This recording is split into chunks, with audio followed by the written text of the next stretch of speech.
around and see what's happening. I promise you'll have a good time. Let's do it the best way that we know. Dancing hard, girl.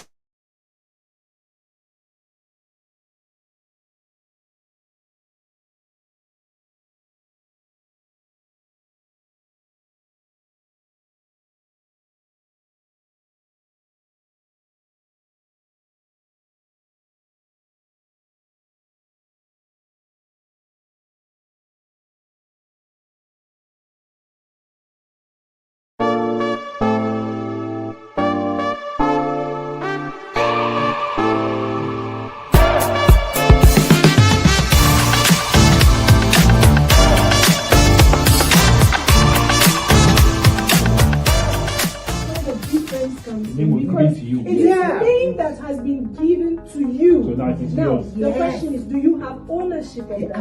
Have you discovered who you are? I have a head. I bought it from the market. No. So it was made by someone. I own it.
Also a platform where Africans enterprising minds connect to share strategies for growth and for sustainability, for success.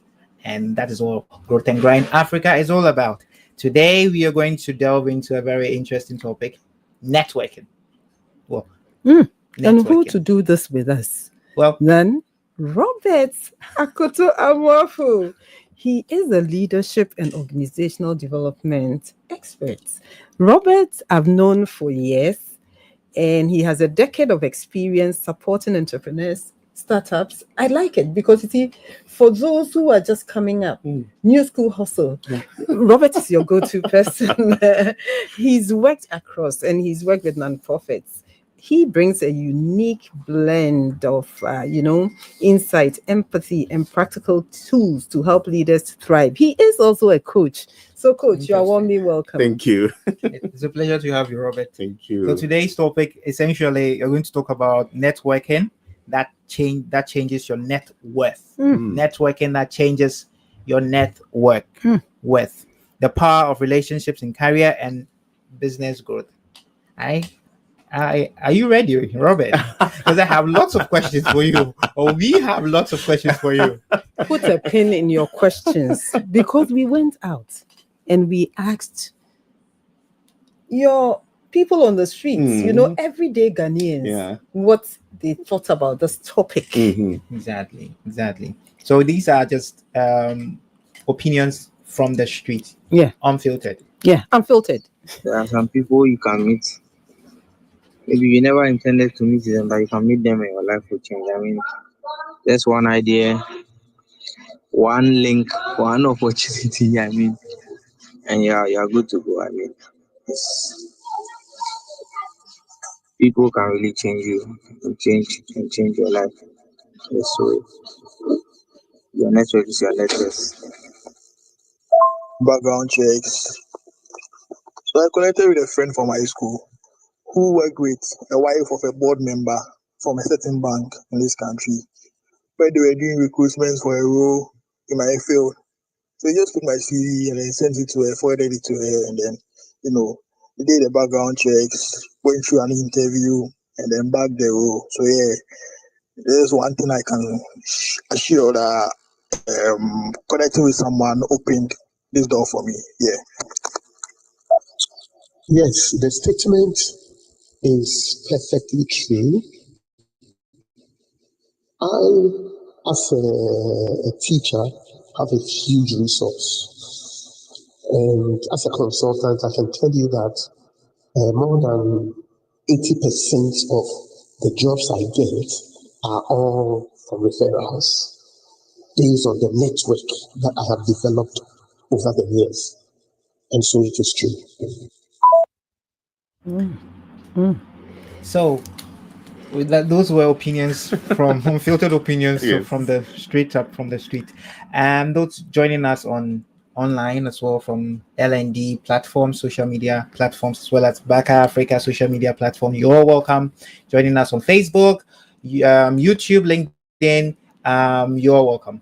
And as we go along, don't hesitate to drop in your comments, your questions, and your suggestions as well. Yeah, we'd love to have them. And I loved what I heard one of them say. He said, people can really change you. People can really change you. I remember back then when we talked about network, it was all about cards. It was about, just making sure that your neighbor, you were okay with your neighbor. And maybe you go to church, that was okay. But I know that there's now a new dimension to all this. And as the world goes, becomes a global village. Now the world is a global village and things have really changed. And I hear people say, your network is your net worth. How true is that? How true is that? I thank you very much for this opportunity. And for me, from the time I started getting into my professional life and growing, it's been because of the people that I know who have supported me through, and the fact that I have also supported them. And I think that one of the key things that we need to pay attention to is your net worth, which is how much or how quality, how heavy what you are made up of as a person also includes, as we always say, those who know you, those who trust you, and those who can call on you when they need support. So for me, most of the times when we talk about network, like many of the people said, it is how people are benefiting to me. I'm networking because people are becoming beneficial to me, but not thinking about how am I also being beneficial to others. So the networking becomes more worthy if it is both ways. So it is, you should always think about networking as a mutual benefit, not just as something that I'm always looking to meet someone because someday the person will help me, or I'm looking to go because I'll meet Miss J who's going to help me get this work. What about I'm meeting Miss J? Maybe what can I do for Miss J that could be beneficial to her in a more productive way, that when something comes up, she'll remember me, but not remember me as somebody who's taking advantage, but somebody who's also adding value to who they are. Yeah. So you shouldn't be draining. You know, some people enter your life and they take. Thank you. So to all those listening this evening or afternoon or wherever you are, you just don't take. You also think of, what can I give? And that reminds me of a project I worked on with Robert. You know, L&D Africa wouldn't have been L&D Africa without Robert. Robert volunteered his. Tell them what happened. We started. I was invited to be part of a vision by Miss J, Her Royal Highness, on its L&D conference, Africa conference. Yes. And as we were doing this work, I was like, you know what? I think we should make this bigger than just a conference. I think we can do something that will be more sustainable. So I volunteered to do the OD work. Yeah. You know, for just to get right up how it should look, what it should entail. And my connection with Miss J goes way back, but I wasn't thinking about how am I going to be part of the conference? How am I going to speak? How am I going to make money? No. I was thinking about how can I also add value to the relationship we have. So one of the key things for me is also in the conversation of networking is relationship and strategy. You know, if we think, I remember just Saturday, I had an intimate meeting with a group of people who really wanted to have a conversation about networking, interestingly. And one of the gentlemen at the meeting was asking as coaches that, so is networking only about always somebody getting from you? Is there nothing more? And one of the things we all came to a resolution to is that if we focus on building a relationship, not only thinking about what do I get, what do I gain, but a long-term relationship that is beneficial to you and I, or to whatever network you find yourself in, would make it useful for all of us. So it means that you cannot rule out the fact that network has a transactional element in it. It does, but it should be built on a foundation of trust. But it still does have an element of transactional. Yes, it does. Good. Of course. Okay, so then how then do you draw the line, the nuance? You go into a relationship, because business in itself is transactional anyway. So services, you know, the buyer, you have services and all that. So how then do you draw the line? How then do you make sure, what kind of mindset do you go into? Because you might go with the mindset of collaboration. That's why we have the GrowthNGrind Africa, Mega Africa, and then L&D. That's a collaborative work. So what should be your mindset like? Because you're always not assured that your other party would have the same mindset. So how does that function? How does that work out? One, you should go in with a clear indication of what you're looking for. First of all, let's start with who you are. Who am I? Secondly, what am I looking for? What is in it for me, and what is in it for the other person? You know, I always remember this book I read on 7 Habits of Highly Effective People. It's one of the principles. It says that it should be, every relationship you have a foundation of win-win relationship. So, excuse me, Robert, I just want to point this out to our listeners. We always say this is a place where you pick up a lot of tools, resources. He just dropped the first book, 7 Habits of Highly Effective People by Stephen Covey. Yeah. So please pen that down. So in that book, one of the 7 principles that Stephen talks about is always go into a relationship with a win-win attitude and mindset. So if I go into a relationship, a networking relationship, thinking that, okay, I'm looking at this as something that both of us should have benefit in. So for instance, I used to work in a space where I have a lot of diplomats, you know. And most of the times as NGOs, we're always thinking about how much will I get from this person and be able to, do a project. But when I went in most of the times with the mindset of a win-win as an executive director, I used to be the executive director of Amnesty International Ghana. And whenever I used to go for such meetings and I went in with a win-win attitude, our conversation was fruitful. The person was listening to me, hearing me being somebody who they want to have a relationship with. So when I go in, I'm having a conversation about asking the person, how are you doing? How is work? How can I be of help to you? When the person sees that you are interested in them, they also become interested in you. So you go in with a win-win mindset. So one of the fruitful things I got was, as an executive director, most of the times when I headed organizations, I didn't have difficult finding money for my work. Oh, then I would like to be your friend. Because sometimes I'll be in the office and then I'll get a call. Oh, Robert, we have $500,000 for a project. Bring a concept to note. Because the person knew that whenever they also needed help, I was there to support them. So some of the embassies I used to be, when even the ambassadors come to Ghana, they'll call me to have dinner with the ambassador because I can brief them on the human rights situation in Ghana. And I'm not thinking about how much am I getting for coming to give you that briefing. And this is to the young ones, the new school hustle. Sometimes you think you're so young. When I met Robert and he would dine with ambassadors and high commissioners, he was so young. And I used to say in Chi, Papa. Well, how about it looks like you are dining with kings and queens and princes and princes, but not everyone would have the opportunity to dine with ambassadors and all that. So perhaps a listener out there is going, okay, Robert is having a conversation way up my level. I'm an early starter. I'm an early professional career. I'm trying to put up my startup together. I live somewhere in Makola, hustle and every day.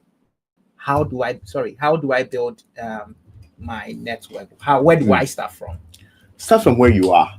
And I want to end off what you said about this. I think one of the things we have, I think the Bible is, if you know how to wash your hands well, you eat with kings and queens. I want to know how to wash my hands. So how do I wash my hands? How do you wash? So first of all, start with yourself. Be clear on, like I said before, be clear on who you are and what you have. What can you offer? So when you say what you have, someone is wondering, look at me. What do I have? So when you say what you have, what is it that you mean by what you have? So your skill, your competencies, what you offer. So let me just give you also an example so that people understand. I sometimes give support to a group of young people, who are also starting their business, link them to resources or places. And sometimes they look at me and say, what can we give you? I mean, what do you need? And this is a thing that always happens to a lot of people who think that people who are their mentors, so people who are their friends, people who are in a particular position where they see themselves, they always wonder, what can I give you? And I always remind them, first of all, if you seek, like I said before, if you seek to know the person, you know their pain points, you know what you have to offer with your skill, your resources to help them at some pain points that they have. So for instance, I remember when I started getting to the working space when I was about 17, and I went for a meeting. I went for a mock conference of this Commonwealth Day, and I was the Secretary General mocking. After the conference, Nano Elitha, now the Deputy Chief of Staff, she was the Executive Director of the organization. She came to me and said, "Gentlemen, you speak very well." And I was like, "Thank you, ma." And I asked her, "Can I come and do internship?" And she said, "Sure. Come over the holidays." So during my holidays in school, I wasn't at home watching TV and playing games. I was at the office, enveloping newsletters, running errands. And that is what I had at the time. As a young person, I hadn't trained in any work, but the little thing I could do, that is what I had that I could offer. So for somebody who maybe is a young entrepreneur and you are with your people, look at your colleagues, start with your colleagues where you are and see what you can do with partnering, because sometimes a particular friend of yours could be, like somebody said, your gateway to something. A friend of yours could be someone who needs something that you have that you can offer. You may see it as nothing, maybe helping them to write a report or seeing their books, because you're a finance person, the person is not a finance person. You can look at their books. Are they writing a proposal? Are they going to make a presentation? Do you have that skill to support them? The little things that sometimes we downplay, you know. I remember now there's AI. A lot of young people know how to use all these AI tools. And many of these, even millennials, are not up to these AI tools. How can you give information on social media or even meet people and give them a small training? Now you can just take a Zoom and say, I'm giving a training to people free on ChatGPT prompting. And that will start even your network. So, you know. Yakubu is joining us from the Savannah region, okay? And he's excited about what you're saying. So someone like Yakubu, campus student, studying in UDS, and you are saying, oh, if there are reports writing, help your friends, start with your friends. This is a school setting. Don't you think that people will take advantage of Yakubu, who has this generous spirit, very caring?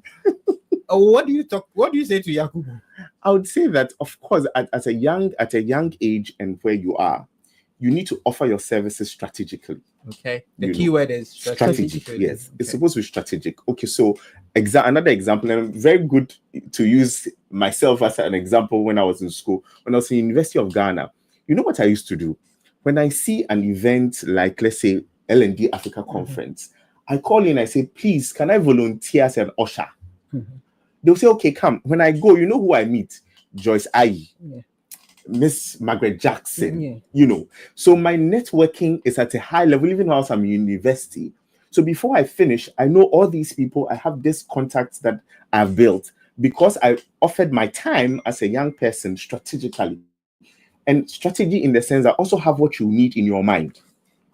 Okay. So Robert, I'm not in the uni, but I'm listening to GrowthNGrind Africa.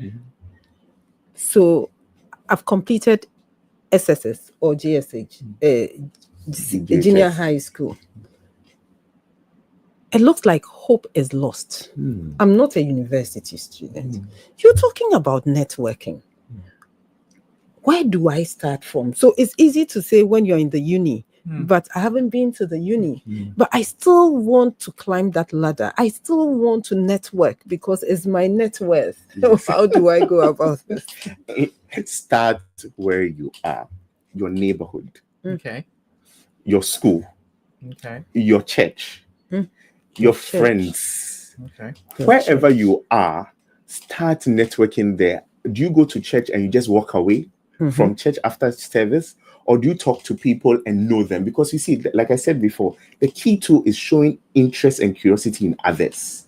When you go to church, you talk to people, you find out how they are doing. Do they know you? You know, most of the times, like we said, I only remember people who asked me, how am I doing, and showed interest in me. Not people who are constantly asking me, please, I need a job. My CV is here. No. So in your church, how many people are you talking to? When you see the children, let's say I see my friends' children, am I nice to them? Am I volunteering at church? Am people see me being excellent at church? You know, all these things are things that even if you are in a place where you think there's no resource. And then also a key thing for a lot of young people is your social media. It is your social big space for you to network. I meet a lot of young people and I ask you, do you have LinkedIn? They say no. What is LinkedIn? I can't believe it. This day and age, even old ones like ourselves, we get contracts from LinkedIn. Yes, I get contracts from LinkedIn. I get jobs from LinkedIn. You get people who invite you to speak. People who invite you to sit on board. You know, get recommendations to travel to just like I'm traveling to Netherlands in October just to go and record myself speaking on a video for only a day and come back. Okay. Because of that network you have on social media. Good. Yes. So listeners joining in, you at this juncture you might have questions. You might agree with Robert, you might disagree vehemently with him. That's fine. You could join us via our studio line 0550834555 0550834555 on social media as well, on the LND platform, Back Africa platforms. You can equally send your messages. So on we go. Yes. So Robert, I just want to push you. Please do. Push you to the limit. Do. You I just want to speak the mind of the one who doesn't dine with diplomats, who doesn't do social media, LinkedIn, Yes. who doesn't do all these wonderful things you're talking about. How would someone reconnect with friends after years of being apart? First of all, I would say that with the intention of building a collaborative atmosphere for further networking, because sometimes it's not easy to maybe after school everybody's trying to find a job, everybody go, you lose touch with some people. And Senor, sometimes it's not even just after school, but you know how human beings behave.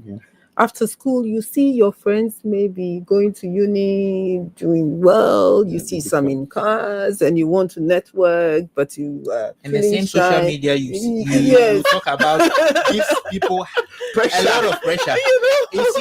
This one is married. Oh, this one is having this. I just obtained a new certificate. Yes. I've been away for a while, and this is what I've been doing. So this is my new certificate. How then do you help such an individual not to feel under pressure to overly perform or be in competition with an ideal that they might not necessarily attain?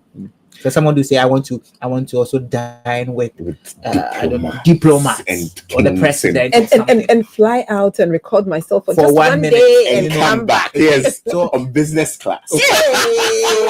So how then do you what then do you say to such an individual? I would say that first of all, the most important thing and one thing that I'm pushing, and I'm going to launch a campaign soon, is authenticity. Okay. The key thing that I see that is in our country, on the continent, one big thing that we are losing is being our true, authentic selves and accepting who we are. Because the first thing we need to do is, if anybody thinks I've lost touch, I'm not there, I don't see people, it's first to accept where you are, acknowledge where you are, and be true to it. Because if you are not true to it, that is when you are giving pressure by all these people. That's the first step. You need to do the inner work. In everything where you start from is within yourself. Know who you are, know where you are, and accept it and say, look, this is where I am. I'm going to start this networking thing. It may bring pressure to me. It may bring difficulty. We are human beings. I will not lie and say, oh, do this and do. No. There are difficulties. The key thing is to recognize that there's going to be difficulties. Find a way to address those difficulties by talking to people who you are already close to, and find a way to start with the people who are very close to you already before you go to the big ones. Everything you start from the ground before you rise up. Okay. So you start from the people you are close to, work with through it gradually. It builds your confidence. It gives you some air to say, oh, okay, now I've spoken. Okay, maybe Robert, I was in class with Robert, and maybe Robert is here, so I feel shy to talk to him. But there is Poku, who is also close here. And there's who is here. So maybe when I start talking to Popo, say, oh, I've been speaking to Robert. Can we meet up? And in school situations, sometimes some people who are even at a particular level are able to form a relationship with people who they think they are far away, to bring those who feel they are off together. And a key example is a friend of mine who was a classmate of mine who was having his wedding. Okay. Invited me to be one of his groomsmen. And one of our colleagues who's also from school, who met me and said, I thought I would never see you. You are always away. I was shy to come to you. But because of that friend's wedding, we came together, and now he has invited me to our homecoming, which is this weekend. He's the one pushing that, Robert, you have to come for this homecoming. And he reached out to me for all sorts of things now. So for me, I think starting with yourself, building the confidence and the authenticity to say, look, I have, and for instance, people who, it may not even be that it is the gap. It may be that just that you have been apart for so long. We may be at the same level, but we've been apart for so long. I haven't called you. All of a sudden, boom, I'm going to call you. Accept the fact that it's been long. Challenges have come. So, for instance, if I've not called Mrs. Jackson for a long time, and all of a sudden I'm going to call her, I need to accept that, look, this is going to be difficult. Okay. And I'm going to accept it. And when I call her, I'm not going to start. And don't wait till you need something. At that level. I want to chip in. Yeah. Because I know a story was told of a young boy, and it's true. Yeah. who didn't have anywhere to stay, to sleep, was sleeping in a kiosk, was a regular church person, was shy to tell his colleagues, but managed to tell a couple at church. But you know what he did? He used to go home, help them, wash their children's clothes, didn't feel like I'm even older than them, sent him to school, did his master's, got a good job, now has his own house, and stuff like that. So you're so right. I've seen it before, where people had nothing, but because they knew how to give, also received in return. And I think that young man didn't even think of what do I get, but just felt, let me help them. And he went to school. Now it is not written all over him that he didn't have anywhere to stay. Now he owns a house. So one thing I'm taking from you, you just explained how to deal with know yourself. So I want to push on that tangent about personality. Some people are very introverted, and this whole networking, it's not cut out for such people. So say someone is very introverted and then goes like, okay, you want me to be going to parties, weddings, homecoming? It's not my thing. They get palpitations. Yes, it's true. How would you, what counsel would you give such an individual? Because yes, I can relate to people, I can relate to my immediate friends, schoolmates, and people around, but on a particular level, beyond that, it's very difficult for me to just push and become extroverted or look like one. What would you say to such an individual with such personality? Is it her fault or his fault that okay, I'm introverted? Yes, I that's true, and of course I am an extrovert, but I attract a lot of introverts around me. Of course. Of course. I attract a lot of all my best friends, partners I've been with, all of them are introverts. So I really appreciate what you're talking about and the difficulty it is for people who say, I'm shy. Even when I'm getting close to people, my heart start beating. So I had to do my research on how do I support such people, And the key thing, like I said before, is supporting them to start small, And the other thing is, like you drew the picture, most of the times we draw a picture to say, we want you to be like this. So the picture is so big in their face, they're like, I can't. And they hide, Instead of making them see the small incremental changes that can happen, we give them this big picture of like the extrovert who is all over the place. And for them, that is so far away. That is, it's too big. But if we give them the opportunity to say, okay, let's have a small group of 3 people, let's start talking. Okay. Then in your home, maybe once in a while, you're able to open up and start speaking. In your class, in a group work, you join a group work, you start talking to people. But the key thing is also everything we do is in our minds. You have to make the decision that I want to move. I can't come and push you. Robert can come and I can be your coach. I can be your mother. I will not be able to push you. You have to make the decision. Robert, do you mean me? The way you are saying you. Confessions here. Robert, I can identify with what you're saying. Confessions here. You see me working and I'm all over the place, but I want to be left alone most of the time. But I can identify with what you're saying. I always need to work with friends and hide behind them to say, when they call me to say, let's do this, I'm like, but I have an accountability partner. Know yourself. I have an accountability partner who tells me, say yes to them. Then when I come back, my accountability partner will ask me, did you enjoy yourself? The amazing thing about introverts is that you also enjoy yourself. But it is how to take that first step. Yes. If you take the first step and you get some, like you said, someone to support you, give you the encouragement. That is also a good thing, like encouraging people, giving them the support. You see, you did this is possible. I think that is also something. Thank you. So we have given one book. We have also said if you are introverted, then you should, have an accountability partner who will support you, who will push you, who will cheer for you.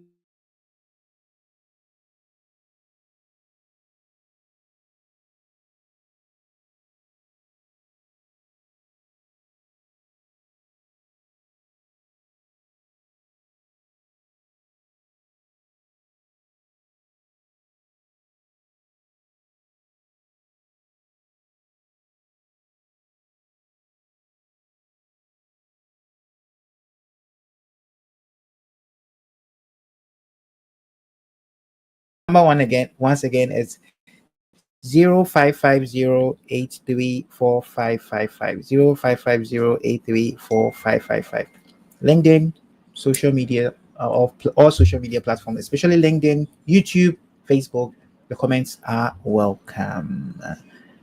And at this juncture, we will just go for a musical interlude. Yeah. Then we'll come back, hit hard on Robert. No, we'll be gentle. I won't. I will be gentle because I know he's oozing. Oh, Okay. thank you. So today's music, it's straight from Six Strings and Dali. Just do it.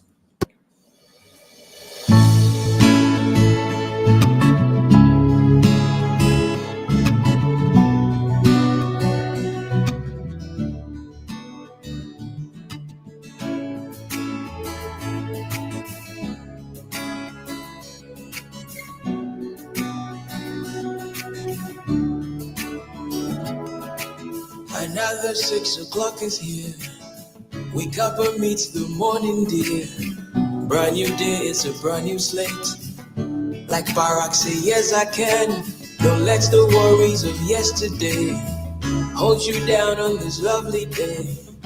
Well, look up in the mirror and say, yes I can. Open your face, open your face. Nothing way, nothing way. Daddy mukwala kabo. Magana marekena blow. Nothing way, nothing way. Open your face, open your face. Magana marekena blow. Daddy mukwala kabo. Just do it, just do it. Just do it, just do it. Just do it, time is ticking. Just do it, just do it. Tie it all down to yourself. Don't you know you are your best bet? Who you waiting for? Who you waiting for? You've got all you need more. They don't want to help when it's convenient. Tell you all of this is for experience. She put all your body in your wild. Just take a step and things will fall in place. See the wind time fast, no one can catch it. So don't waste all your frequent it. Your time is now, your time is now. Just believe it, take it, yes I can. Run your faith, run your faith. I tell my way, I tell my way. Time will walk. Magana marekena blow. Nothing way, nothing way. Open your face, open your face. Magana marekena blow. Kani mubala kabo. Don't wait, the time will never be just right. Start from where you're standing now. Work with what you have. Work with what you got. No one said it would be easy. Anyone that ever made it said it wasn't easy. No one indeed said it will be easy, but Ubanyo Fe, Yes. just do it. Just do it. do it. Just do it. The networking, go and do it. Do it. An introvert, if you're an introvert, just do it. Just Open get up. up, yes. Just say hello to someone Exactly. in your community, and then so if you still, I hope I believe strongly that our listeners are out there, and then they have lots and lots of questions and comments. So the phone lines will be open. Right about now, it's zero. The number again is 0550834555. 0550834555. Still on Growth and Grind Africa. Yeah. All right. Okay. So, Robert, Okay. Margaret, you have a question for Robert? Yes, Robert. Networking. Yes. I love the bottom line. Mhm. So people are thinking, so if I network, is there a way that it will affect my bottom line into if I'm doing business, clients, contracts? You spoke about traveling to do this, but I want to start a business. How will networking help me? I think the first most important thing is Nothing big. Nothing big. I mean, like as we said before, partnerships. You know, sometimes we if we start anything and we think so huge, we get scared of what we're looking at. If we think about it in the smallest form, so I want to partner with another SME or another, and there are so many hubs now in Accra, so many hubs where startups meet and greet. So if you are willing to go into such spaces and partner and listen to other people and be part of certain programs that are able to help you to, get to know people, get to know what others are doing. And like I said before, always keep curiosity in your mind as you go forward. So here you talk about partnership, collaborations. I've also heard a lot of people say, I'm afraid to partner because someone will steal my idea. Someone will do this, and for some they will relate stories. They'll give you stories. What happened to their grandfather, their grandmother, their aunties? That's it's indeed a reality. It does happen. Yeah. So yeah. What do I do? Stealing ideas happen. I mean, how many times have we even, when we haven't told anybody about the idea, we see somebody doing it? Did they steal it? No. They don't steal it, because the thing is that the problem you see that you think you are going to solve in a particular way, someone else has also seen it and also going to solve it in that way. So one thing I always tell people is, if you talk about your idea, you know which parts of your ideas you can share, which ones are unique to you, and the idea around what is the part of the information you can share to get the best of what you want. Robert, if I'm going to collaborate with you, I can't hold some of the ideas to my chest. But trust is not, we build trust over time. We don't build trust at once. So as you go to know the person, you start talking to the person about the vaguest things that you think about. See the person, use your intuition, look at the person. Like we said, if you know yourself and you know who you are and you know how to observe other people, as I tell you, I'm thinking about having a new way of building a book that children will like. That is a general idea. It's not, you haven't given the details. And the person says, okay, tell me more. I said, okay, I'm thinking about it for children.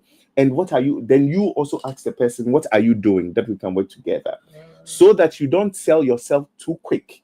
If you see this person is somebody who is just like, okay, I'm also keeping mine, you're also keeping yours, then which means that the person is not open to be part of your work. Keep the cards close Exactly. to the chest. All of us are keeping our cards, so we are not ready to share. But if you meet someone who is you meet someone who is open, and sometimes it's very natural. Like you meet someone who you talk about your idea with, and the person shows interest. The person is also willing to share. The person is really interested in you as a person. Then you see that this is something that can go somewhere. If the person is not interested in you and the person is interested in your idea, then you have to be careful. Red flag. Yes. So would you pass for a chatterbox when you meet someone and you're talking in all vagueness? Like sometimes some people don't have time to spend, and they are people. Sometimes your 10 seconds get the attention. Yeah. You go talking quite vague. I mean, you lose them. Yes. So then, how would you, in the spirit of protecting certain uniqueness of your idea, not still pass out as someone who is being vague and a time waster?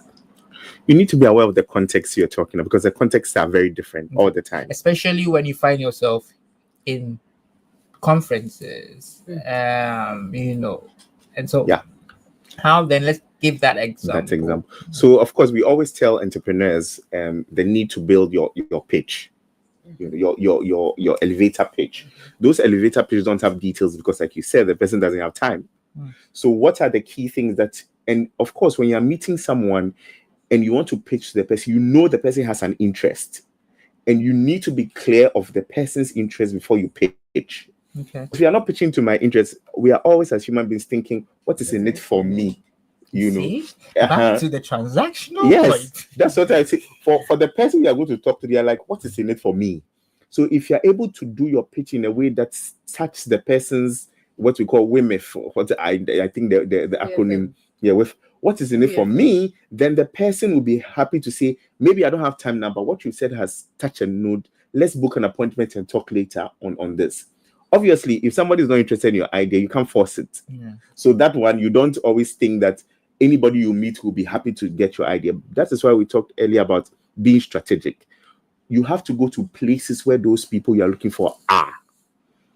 And that is where you are sure that these are the people that I have to sell my idea to. You don't go everywhere and anywhere. You are strategic in building your partnerships and your collaborations. if I am a coach, I go to places where coaches are.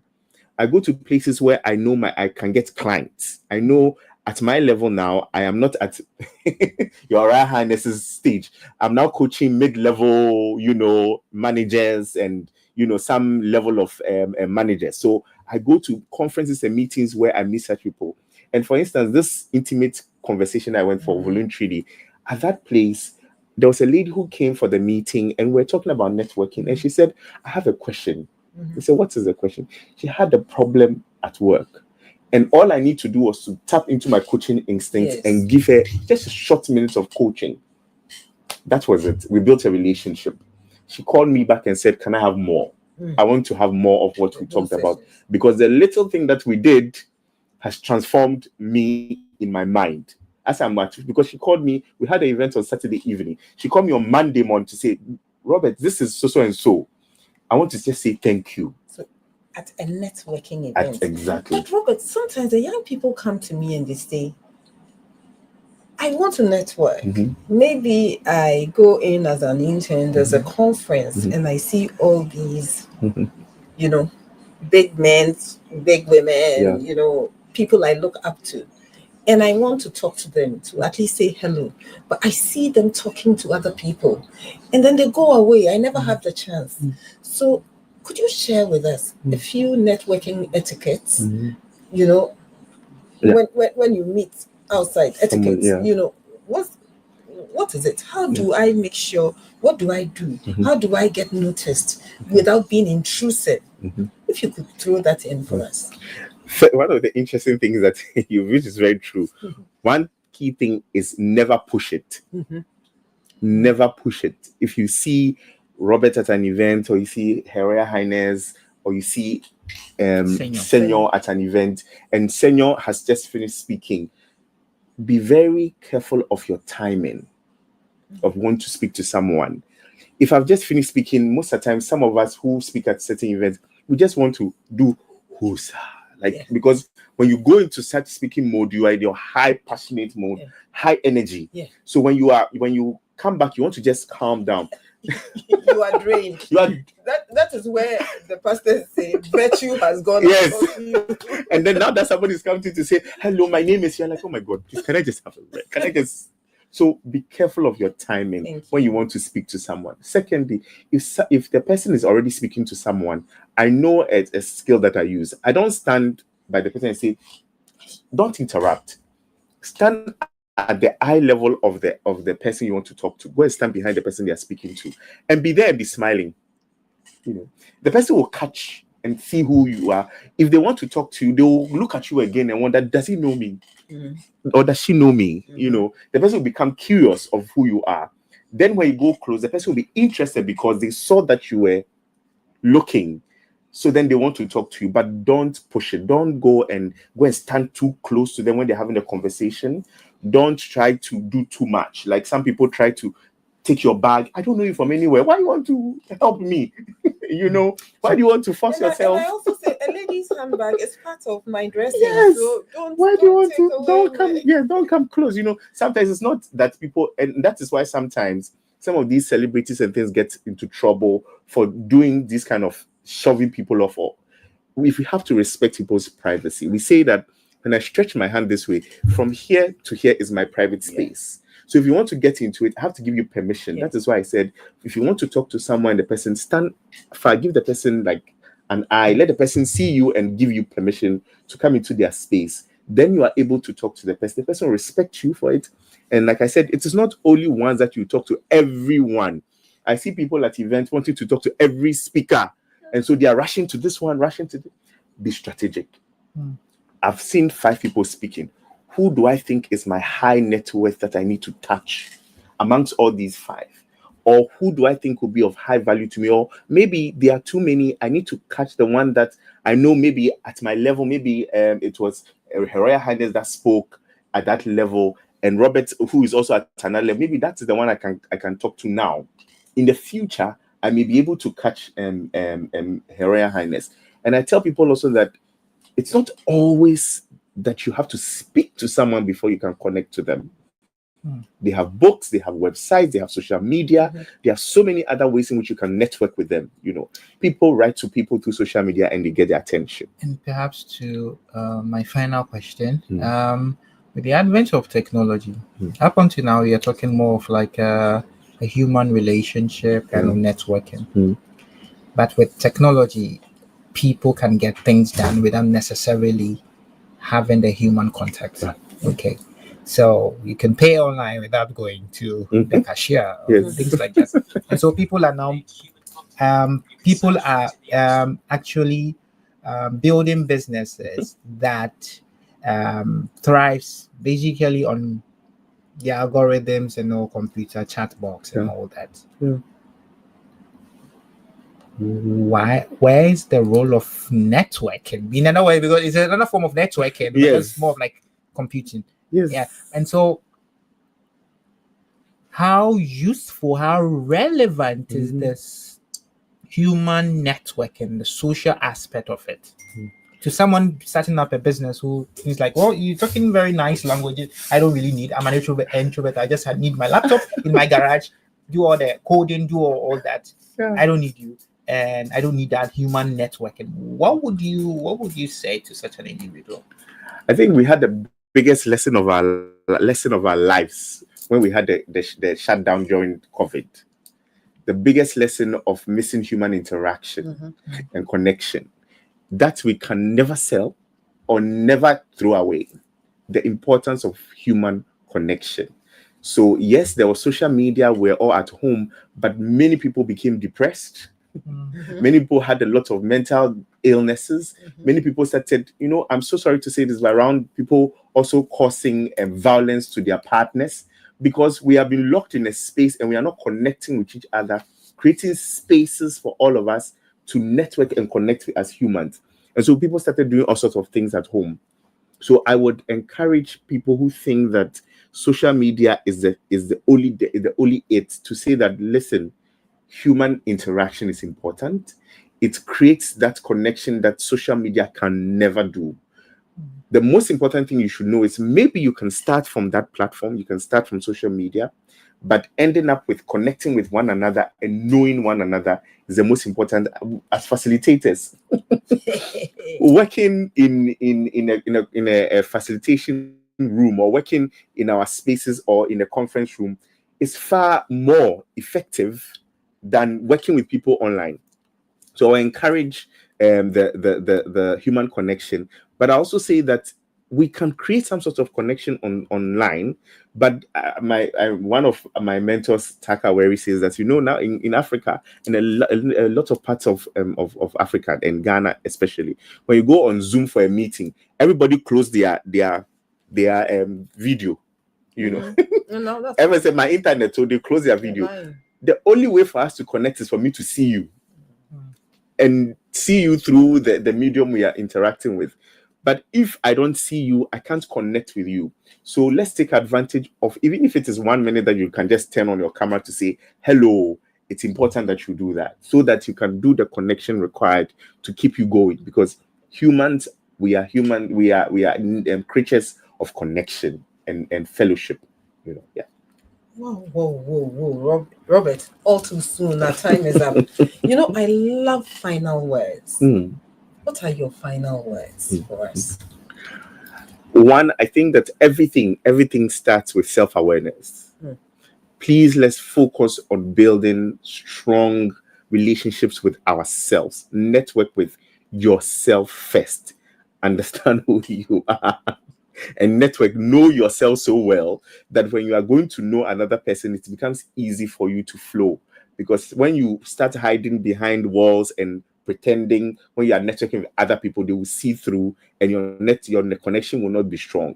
So when you are so authentic and you are real with yourself, your network becomes stronger. So please, let's be authentic. Let's build more self-awareness in our attempt to do that. And the final thing is, don't be afraid. Like the music today told us, take the step. Go out. If you don't do it, nobody's going to do it for you. People ask me, after the motivational message, what's next? You have to go. We are not going to move you. We have told you what is possible. You need to take the step. Yes. Oh, thank you very much. You've been listening to Robert Amuafo, Yes. who is a true, should I call you networker, and has gotten a lot out of networking. Yes. He started networking as a young man, and look where networking has taken him. If he's been able to do it, I think you can also do it. Yes. He says he just moved. Yes. Thank you very much, Robert. It's a pleasure.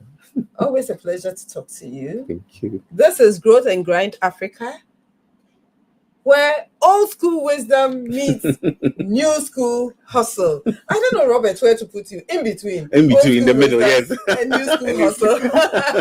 Thank you very much. Growth and Grind Africa was made possible by the collaborative networking experience between Berkha Africa, BERKHA, Africa.com, and then Learning and Development Africa. And so then that's how come we are bringing all these juicy, interesting conversation to your doorsteps and to your listening pleasure. If you'd care to perhaps sponsor our program. Oh yes, we are open. We are open, and we are here with a networking person, so he will connect us to a sponsor. We'll network. We'll network. And so, if you're interested in a private individual or institution and looking forward to sponsor our show here, you can just call the number 020-1782877 020-1782877. And as part of the packages for the sponsorship, we will be doing a lot of coaching for team coaching for your organization, leadership, executive leadership coaching, as well as leadership and strategic management and in-house how to. You're thinking of succession plan. We do all that facilitation for HR, for all level of institution, public. We've got a beautiful package, haven't we? Most definitely. I wonder why sweet. I think you should be calling. The number is 020-1782877 020-1782877. It's been a pleasure to having you, Robert, in our studio. Thank you so much. And if you're looking for the L&D conference to attend, it's happening this October, 15th to 17th October in Nairobi, Kenya, where all the, should I say, all L&D enthusiasts, L&D professionals, HR heads, CEOs will meet to discuss L&D issues. Please don't miss this. Come with your department. Your full department should be there if you really are interested in developing people. And it's going to happen in Nairobi. Kenya. All right. It's been a pleasure having you once again, Robert. It's me sitting in for Lizzy-Ann, Kwagedzi. My name is Senyo Kluchedo, and I'm here with Margaret Jackson, also known as HRH, Her Royal Highness. And it's Unique FM 95.7. And our producer has been Kosa. Maximum respect. Okay. Stay tuned for the evening news at 6. You don't want to miss that. Thank you. Obanyo Phil. You do it. Just do it. Just do it. Bye.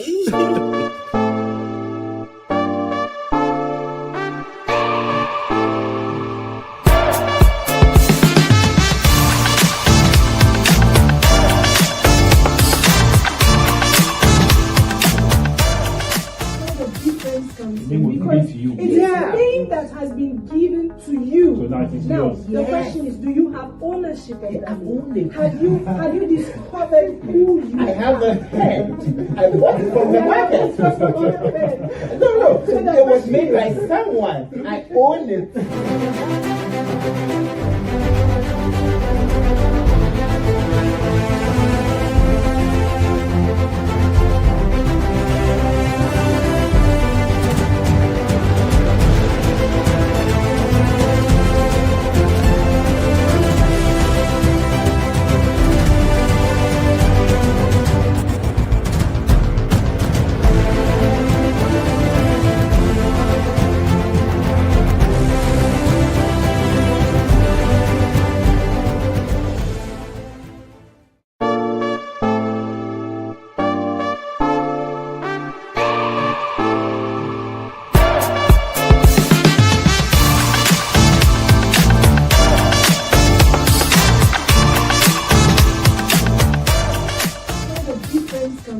because to you. it's a thing that has been given to you. So now it is Now, yours. the question is, do you have ownership of that? I own it. Have you discovered who you I have a pen.